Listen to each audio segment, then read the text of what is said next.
Halo anak-anak ibu semuanya, berjumpa lagi pada kesempatan ini. Kita akan mempelajari tentang sistem peredaran darah pada manusia. Adapun kompetensi dasarnya, menganalisis sistem peredaran darah pada manusia dan memahami gangguan pada sistem peredaran darah, serta upaya menjaga kesehatan sistem peredaran darah. Anak-anak ibu semuanya, adapun tujuan pembelajaran kita yaitu peserta didik dapat membandingkan gangguan pada sistem peredaran darah manusia dengan tepat. Peserta didik dapat menentukan faktor penyebab gangguan pada sistem peredaran darah dengan tepat. Peserta didik dapat menentukan upaya dalam memelihara kesehatan sistem peredaran darah pada manusia. Dan peserta didik dapat mengkorelasikan gaya hidup dengan upaya dalam memelihara kesehatan sistem peredaran darah manusia. Semangat belajar ya anak-anak ibu semuanya. Gangguan sistem peredaran darah. Ada trombus, embolus, jantung koroner, varises, hemoroid, limfangitis. Kemudian ada infark miokard, anemia, hemofilia, leukemia, siklemia, talasemia, hipertensi, hipotensi, dan arteriosklerosis. Kita akan bahas masing-masing dari sistem peredaran darah yang sudah saya sebutkan tadi.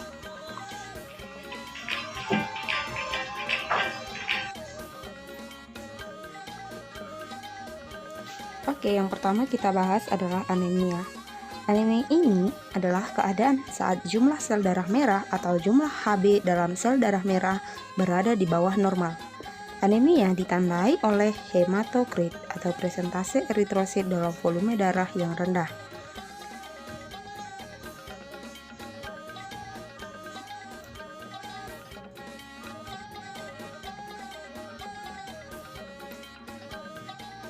Rendahnya kadar Hb disebabkan karena kurang mengkonsumsi makanan yang mengandung zat besi.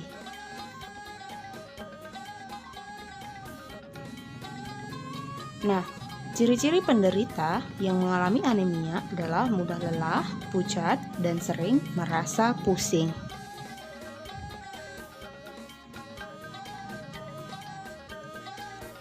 Di gambar ini adalah gambar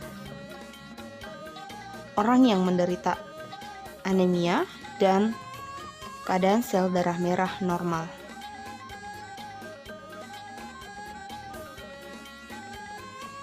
Nah, gangguan organ peredaran darah yang kedua adalah hipotensi.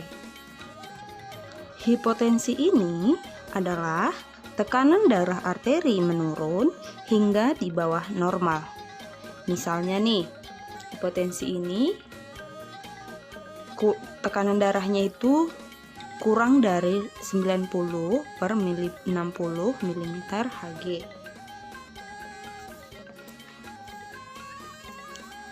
Penyebab hipotensi disebabkan karena kehamilan, berbaring terlalu lama karena sakit, konsumsi obat pelangsing yang berlebihan, dan dehidrasi. Nah, sedangkan gejala orang yang terkena hipotensi adalah kepala pusing, penglihatan buram, jantung berdetak lebih cepat, pernapasan dangkal, dan cepat haus.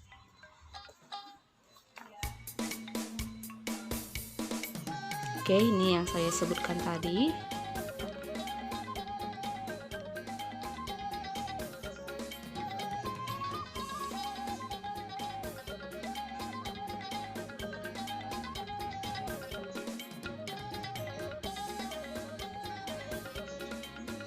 Gangguan organ peredaran yang ketiga adalah hipertensi. Nah, kalian sudah pasti sering ya mendengar kata hipertensi ini.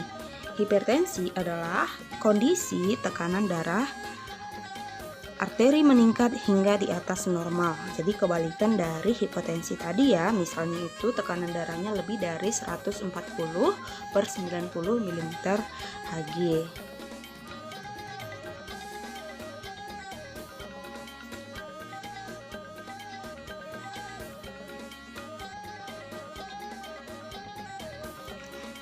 Nah, gejala yang disebabkan oleh hipertensi ini ataupun penyebabnya adalah kepala pusing, penglihatan buram, detak jantung tidak teratur, nyeri dada, dan sulit untuk bernafas. Nah, kemudian penyebab adanya hipertensi ini bisa karena disebabkan lanjut usia, bisa juga karena kebiasaan merokok, bisa juga karena jarang berolahraga, nah bisa juga karena gangguan ginjal. Dan penyebab terakhir adalah kecanduan alkohol. Itu yang menyebabkan adanya hipertensi. Gangguan organ perdarahan selanjutnya adalah leukemia.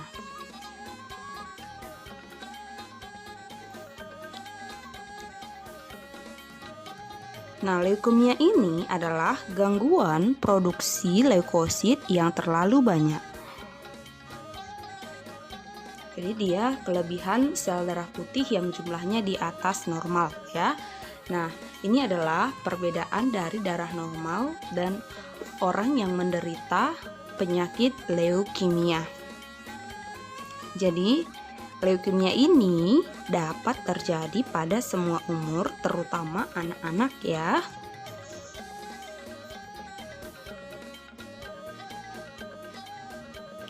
Selanjutnya, jantung koroner.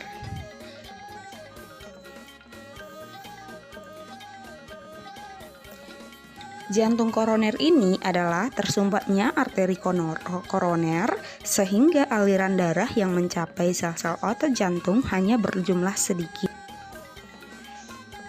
Jadi, kondisi ini ketika sel pembuluh darah jantung atau arteri koronernya tersumbat oleh timbunan lemak darah ataupun kolesterol. Nah, ini adalah gambar keadaan pembuluh darah yang normal dan keadaan pembuluh darah ketika arteri menyempit atau disebut sebagai jantung koroner.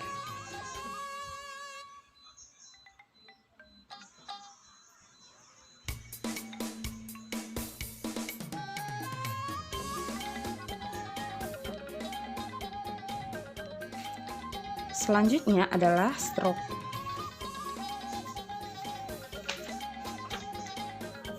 Penyakit stroke ini pasti tidak asing lagi ya, kalian dengar sekarang banyak penyakit yang disebabkan oleh stroke ini. Jadi stroke ini adalah penyakit yang menyerang bagian syaraf pada otak yang disebabkan oleh penyumbatan atau pecahnya pembuluh darah.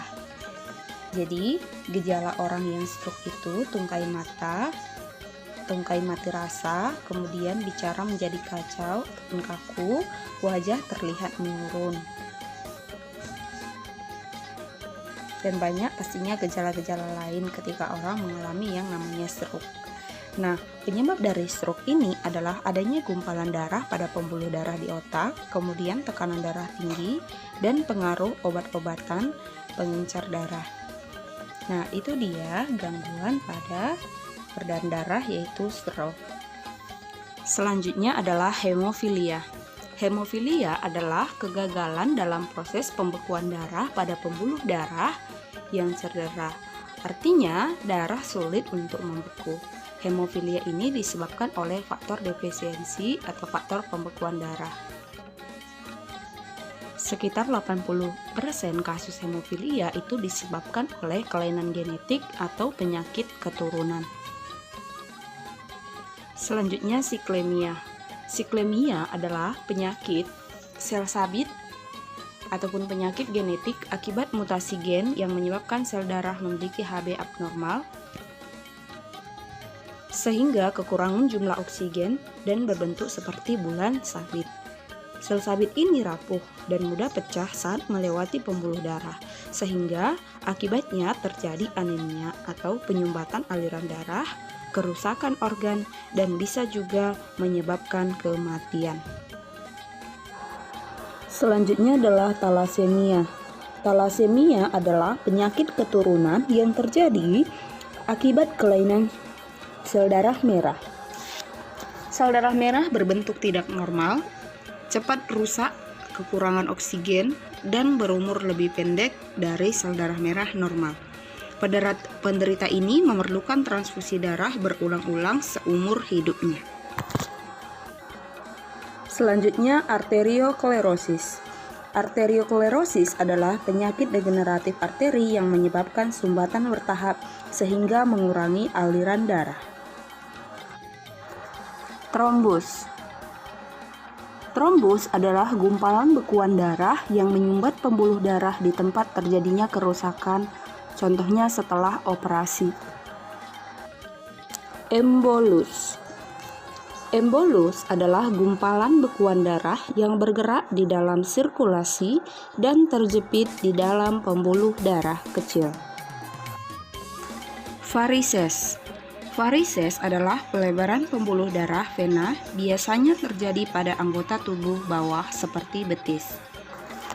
Varesis ini disebabkan oleh menurunnya elastisitas pembuluh vena. Hemoroid atau wasir. Hemoroid adalah pelebaran pembuluh darah vena di sekitar anus.